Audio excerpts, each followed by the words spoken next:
Hello বন্ধুরা, আসসালামু আলাইকুম। আমার চ্যানেলে আপনাদের স্বাগতম। আজকে আপনাদের সাথে আরও একটি কাজ শেয়ার করতে চলে আসলাম। এটি আমি সেলাই করছি একটি নকশি কাঁথা। কাঁথাটি সেলাই করার জন্য সবার আগে আমি কাঁথাটি আর্ট করে নিব।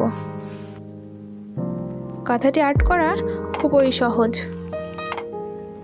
প্রথমে ঘর কেটে স্টারের মতো করে দিয়ে লাভ শেপ করে এঁকে নিলেই হয়ে যাবে নকশি কাঁথার ডিজাইন। পুরো কাঁথাটি আমি ঠিক একইভাবে এঁকে নিব। প্রথমে আমি লাভ শেপের ফুলগুলো সেলাই করে নিব। লাভ শেপের ফুলটা আমি পুরোটাই চেইন সেলাই দিয়ে করে নিচ্ছি। আমি পুরো কাঁথাটি সেলাইয়ের জন্য নিয়েছি লাচ্ছি সুতা।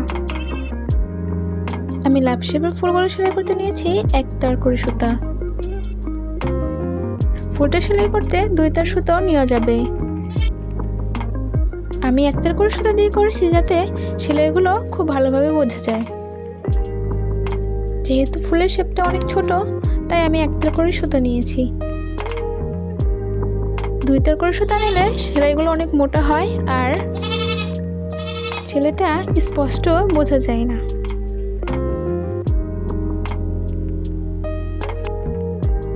আমার ভিডিওটা সবাইকে শেষ পর্যন্ত দেখার অনুরোধ রইল।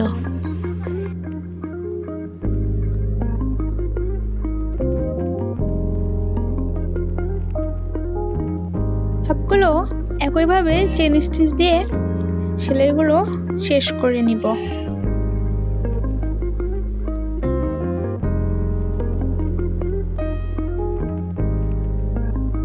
এরপর মাঝের ফুলটা আমি কালো সুতো দিয়ে সেলাই করে নিব। মাঝের ফুলটাও আমি চেইন সেলাই দিয়েই করে নিচ্ছি। মাঝের ফুলটি করার জন্য আমি 2 তার করে সুতা নিয়ে নিয়েছি। মাঝের ফুলে 2 তার করে সুতা নিয়েছি যাতে মাঝের ফুলটা অনেক ভালোভাবেই ফুটে ওঠে।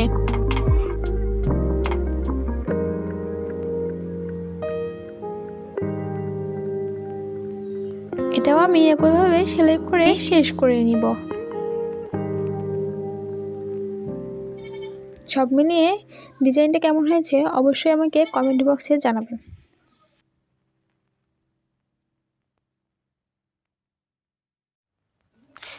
এটা হচ্ছে আমার পুরো কাঁথার নকশা। আমার ভিডিওটি ভালো লাগলে অবশ্যই একটি লাইক কমেন্ট করে দিবেন আর আমার চ্যানেলটি সাবস্ক্রাইব করে দিবেন। আল্লাহ হাফেজ।